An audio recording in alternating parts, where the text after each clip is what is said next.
Hello and welcome to another Playbook. Today we are going to talk about evaluating job opportunities. Now, a couple of weeks back, a friend pinged me and said, "What do you answer when a recruiter asks you, why are you interested in this opportunity?" And there's never really a good answer to questions like that, especially in this day and age where people are essentially interviewing day in and day out. The market seems incredibly weird right now. So if you're a designer, if you're a product manager, or if you're an engineer and you work in the tech ecosystem, you are in this weird, strange stage where you are interviewing a lot, and people do ask you this question. What's so exciting about this job opportunity for you? But my answer to my friend was that, hey, let's reverse this question. How do we judge a job opportunity? How do we evaluate the job opportunities that come our way? Right. And again, the answer could be different if you're looking at working at an early stage company as opposed to an established company or a late stage company. The answer could be very different if you were working for a mid stage company. But what is the thought process that you should use while you're evaluating a job opportunity? Now, this is very different from why you should leave your current job, and probably that deserves a different video in itself. But today, let's talk about a few parameters, a few sort of criteria by which you should judge a new job opportunity which comes your way. So let's jump in, right? As usual, I'll start with some caveats because this way of thinking is essentially my way of thinking and a way of thinking that I've condensed over time. This is the advice that I usually give to friends or to colleagues who are looking at new job opportunities. But it's not necessarily advice that applies to everyone. So let's look at who does this advice not apply to, right?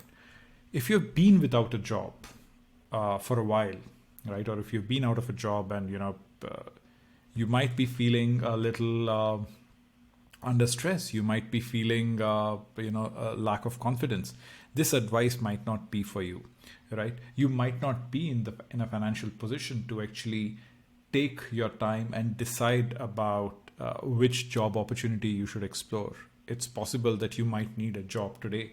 So, don't take this, the rest of this video to heart, because you might not have right now the opportunity to actually use these criteria while thinking about a job opportunity. And that's okay. But right now you need a job, and that's fine, right? If your financial situation is not very sturdy, then this advice is not for you, right? You might need a job right now because, you have commitments to fulfill.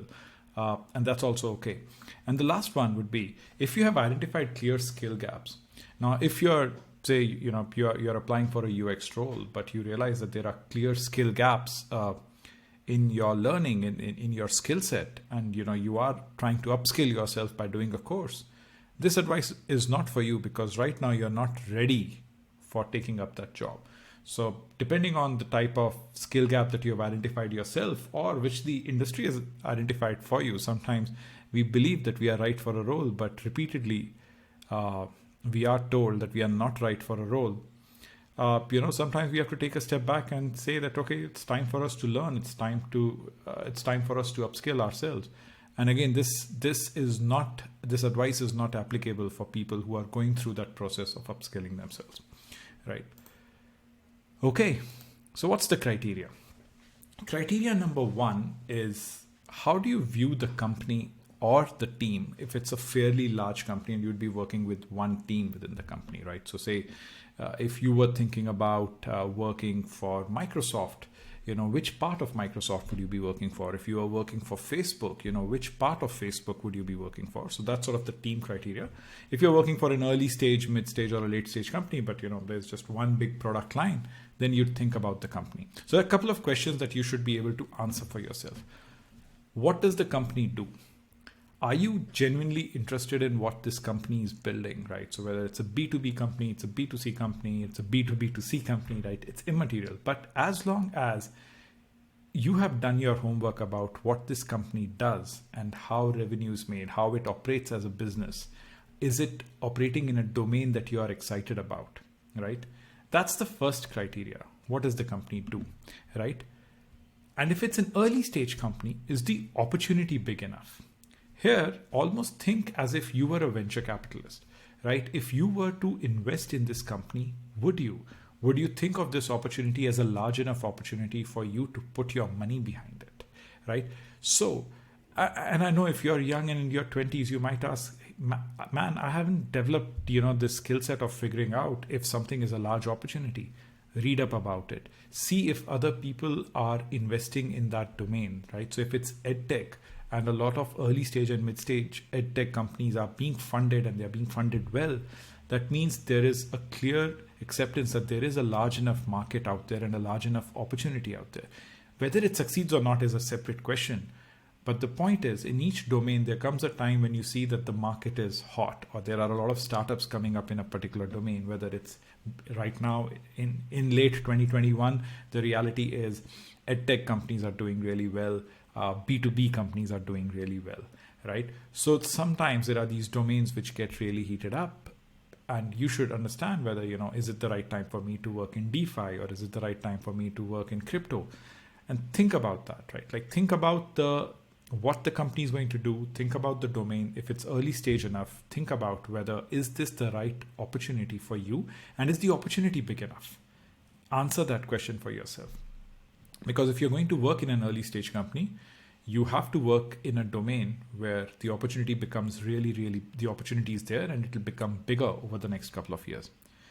Next, if you're thinking about a mid stage or a late stage company, you have to think about, again, is there a path towards this company going public, right? Because at the end, either it becomes a big privately held company, or there is a path towards going public, right?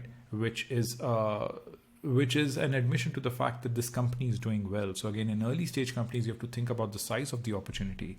But in mid stage and late stage companies, you do have to think about, is there a path to this company becoming profitable? Is there a path to this company going public?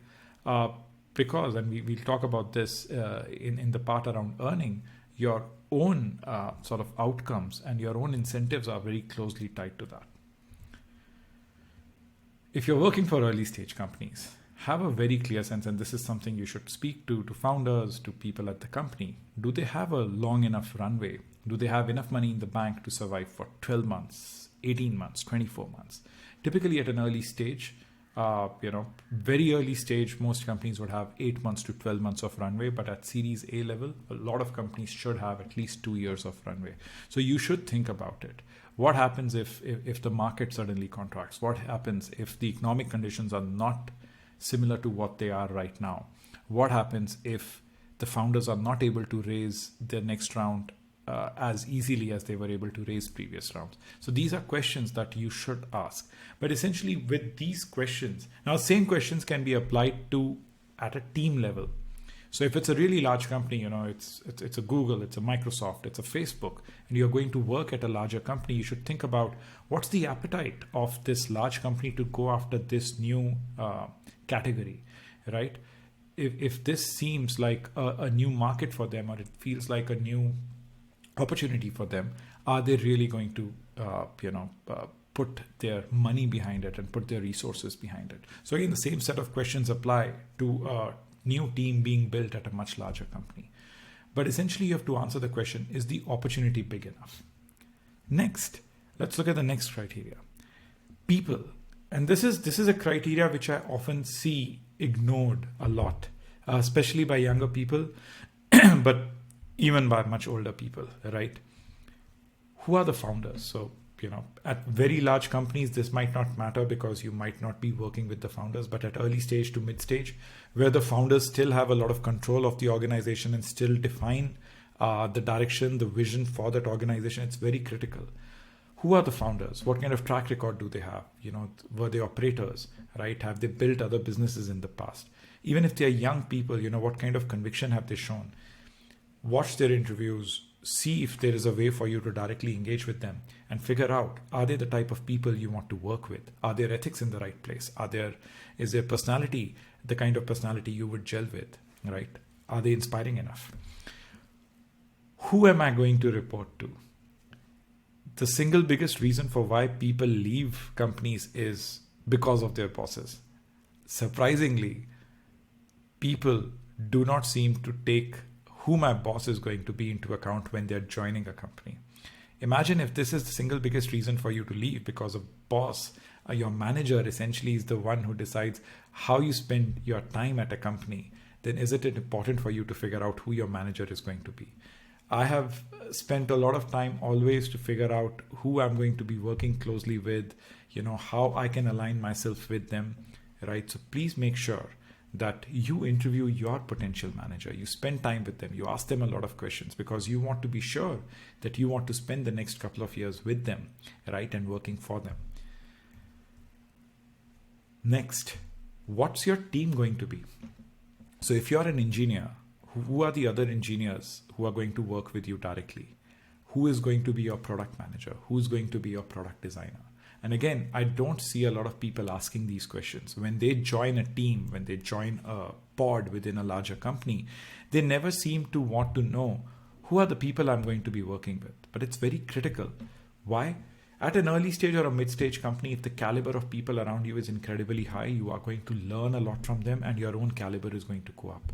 But if the caliber of people around you is not great, you're not going to learn a lot. In fact, there's this classic saying that you become the average of the 5 people you surround yourself with. So surround yourself with the best possible people. You want to go work in a place where you have a great manager, but more importantly, where you have great colleagues, because you will learn a lot from them just by osmosis, just by absorption, right? So this people criteria is a big one, right? And I feel like a lot of people undervalue it, but we shouldn't. We should actually think a lot more about it. So ask a lot of questions during your job interviews. Really talk to potential managers, potential co-workers, and figure out, does this look like the kind of place I want to work at? Next one, the work itself. Now, if I think about it, there are 3 modes that everyone is in their lives. And there's intersections of these, that it's not like they are, excluded sets or they are 3 separate sets. There's massive overlaps. Think of it as a Venn diagram where all these 3 things overlap with each other. But usually there's one of these modes of working which is dominant, right? So and I call these learning mode, doing mode, and teaching mode, right? Learning mode is where your primary objective is that you're going to do a lot of work, but you're going to learn as much as possible. So you're joining a company where you know that you will have a lot of support. There are a lot of people around you who have been there, who have done that, right? So you will learn a lot from them. So you want to sort of over-index on either that it's a completely new domain. So you want to go and work in crypto, or you want to go and work in AI or ML, right? So you want to work in a field that you might not have worked with, or you want to sort of go very, very deep into a particular field. So say, for example, you want to solve for personalization and you want to solve for recommendation, right? And you want to build out the recommendation engine at, say, a video OTT player, right? This is about learning and this is about building depth, but it is also about surrounding yourself with subject matter experts, right? You will be doing a lot of work. So it is doing mode also, but the primary reason to be there is that you would learn on the job. Second mode is doing mode. Right? There'll be a little bit of learning and there'll be teaching, which is that you will also sort of help other people out. But primarily you want to get a win under your belt. You really, really want to execute really well and get something out of the door, right? Launch something and then land something, right? And that's the doing mode. And then there's a third, which is a teaching mode. Teaching mode is usually happens when you've reached a little bit of a senior level, where you are going to build a team. You are going to handhold people, bring them in, build a team of really amazing people and help them go through the learning mode and the doing mode, right? But your primary objective there is that of a friend, philosopher, guide as a good manager. And these phases happen every now and then. We will index on one of these, right? So make sure when you're looking at a job opportunity, you figure out which one are you indexing on. Mostly when you're in individual contributor mode, it'll be learning and doing. But when you're in a managerial mode, and in fact, you're being hired to lead a team, most likely you're going to be in a mix of doing and teaching, right? So understand these overlaps and figure out what kind of role you want to be in at that point in your career. So what is the mode that you're maximizing for? And will the work actually support it? So you can't be in learning mode at a very early stage startup. In a very early stage startup, you are learning a lot, sure, but you are mostly in the execution mode, mostly in the doing mode, right? Learning mode usually happens at larger, more established companies, or where the teams are a little bit more established, right? Similarly, teaching mode is very difficult if you are younger yourself and less experienced and you join a startup. At a startup, you'll be in the doing mode, right? So try and understand if the work actually supports the mode that you want to be in at that point in your career. Next is the earning potential itself. And now earning is made up of fixed, variable, and sort of ESOPs and RSUs. I do believe at some point I want to do a separate video on helping people understand the difference between ESOPs and RSUs, and we tend to sort of confuse the two a lot. I think people in the industry have very little understanding of the potential wealth that you can create by getting more ESOPs. I think this year has been phenomenal in terms of so many Indian companies going IPO and lot of secondary buybacks happening at companies and real value being created for early employees. So if you are planning to join an early or a mid-stage company, make sure that a good chunk of your earnings is actually through equity, right? So you either get ESOPs or RSUs. But you know what? Even if you join a late-stage company and you know that within the next few years it's going to go IPO, it's a great bet to actually take a lot more ESOPs. And think about it. Think about this mix. So when you're comparing one job to another, it's a lot of people sometimes just think about fixed and variable, but they don't see the value creation possibility in taking on a lot of ESOPs and RSUs. But again, it's very dependent on your risk appetite. Do you want to be rich or do you want to be super rich? If you want to be super rich, you have to take a lot more risks. If you just want to be rich, there's an easy path, or at least a more predictable, straightforward path to it, right? I think what is critical here is to actually understand your own personal financial goals. What kind of money do you want to save? What kind of money do you want to invest? Do you want to buy a house? Do you want to support your parents in some way? Do you want to support your family members? So your financial goals are have to be front and center so that you can make the right kind of choice at the right time in your career, right? Similarly, what is your risk appetite? If you have low risk appetite, please don't go work in an early stage company. Even though early stage companies these days pay really well, the point is you should be working at early stage companies because of the opportunity of being able to make something really valuable and actually grow with that company, right? So you should look at your risk appetite, and your risk appetite should actually match the risk appetite of the company that you're going to join. So make that decision based on where you are in your life. The last set of criteria is essentially your stage of life, right? And there's this very famous theory, and I'll just go into it for a minute. It's called the burner theory. So imagine you're a stove and you have 4 burners, but there's only one gas cylinder, right? There's only one source of fuel. You can't burn all the 4 burners at maximum intensity, right? Something has to give. You can burn all of them at sort of a medium level. Something can go low and something can go high, but you can't burn all 4 of them at high because, well, you're going to exhaust your supply. You're going to exhaust, the amount of gas you have, right? Now, in these 4 burners, the way to think about them is that one burner signifies friends, another burner signifies your close family, a third burner signifies your personal health, and a fourth burner signifies work. So at any given point, there is a give and take between these 4 factors in your personal life. As you get older, friends take a backseat, your family becomes more important, your personal health will become more important as you start getting older. How much time and effort are you ready to put on work? And as I said, burning all the 4 burners with the same intensity is never really possible. So at different stages in your life, you will optimize for different things. When you're young, you would optimize a lot more for work. You would put in the 12 hours a day, 13 hours a day. And you might sort of, family takes a back seat, but, friends make up the other part. And, you're young, so you don't necessarily sometimes care about your health that much. But yeah, these are things with different stages of your life. You will actually, do different things with these burners. The other way to think about this is, who do you owe your time to? So the way to think about your time is to actually think about who has, access to my time. is it just me? Is it just myself? And when we are young, sometimes, our parents don't need us as much, right now they are fairly young and, they are in good health. And nobody else, we are not married, we don't have kids. So there are other people who don't have access to our time. So it's only us. And at that time, you can focus on things because you have complete control over your time. But then at different stages of your life, it's friends and family members could have access to your time and you owe your time to them. And then there are people who are dependent on you, and this is usually children, or as you get older, your parents get older. You have to take care of the people around you. So you should have a good sense of where you are in your life. One of the mistakes I've made, in the past is just when I was about to, have a kid.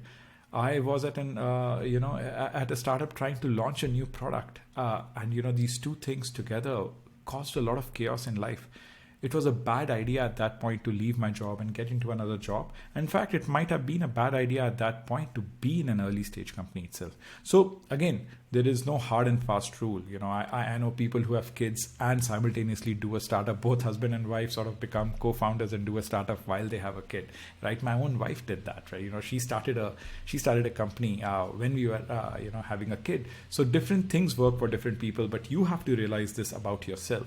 Is this the right time for me to be, and what kind of company matches the kind of lifestyle I want to have right now? So these are essentially the criteria that I would go through, right? These are the kind of things that would help me answer the question, why am I interested in a job, right? This is how I would justify and judge different job opportunities. So hope this made sense. There are a lot of other lenses and a lot of other frameworks of looking at jobs. So do share your thoughts about them. And I hope this made sense to some of you. I think there are a bunch of accompanying videos that I would love to make. I think ESOPs and RSUs is definitely one video that will happen at some point. And definitely would love to talk about in another video on when is it time for you to leave your current job, or when should you actually start looking out for a new job. So I hope you've been enjoying these playbooks. Do subscribe to the channel, and see you back here again for another playbook. Take care. Bye.